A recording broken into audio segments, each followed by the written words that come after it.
Xi Jinping doesn't just lead China, he architects its narrative. And in doing so, he turned stability itself into a brand. When we talk about empire, we usually talk about expansion.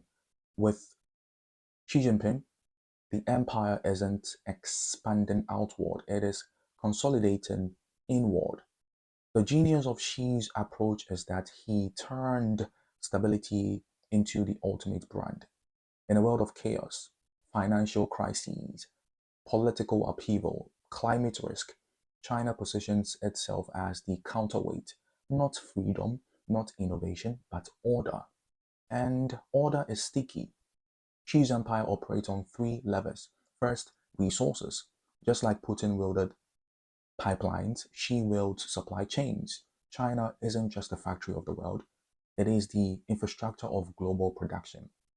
Rare earths, manufacturing, shipping.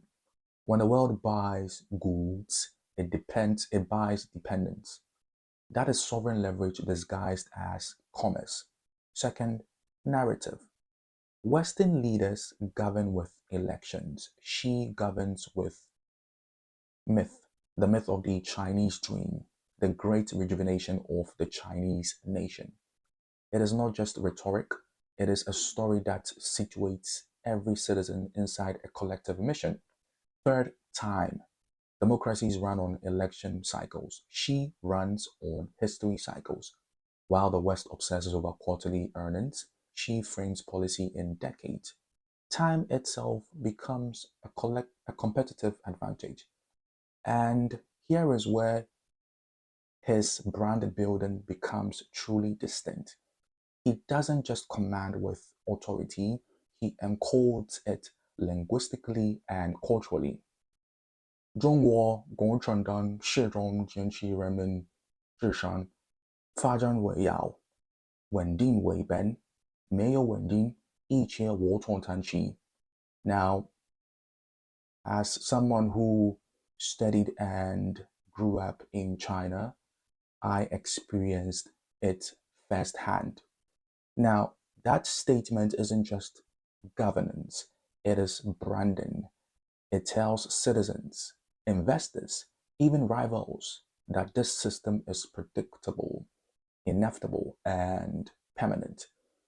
Even his international plays, that is the Belt and Road Initiative, AI governance, digital currency experiment, are extensions of that same brand. China as the architect of long-term stability in an unstable world. The empire lesson is this: the strongest brand isn't always bold or flashy. Sometimes it is weightless, invisible, and a quiet architecture of control that makes dependence feel natural and inevitable feel like destiny. Xi Jinping doesn't, or should I say, didn't just consolidate power. He branded order as the foundation of civilization. And that may be one of the most durable brands of the 21st century.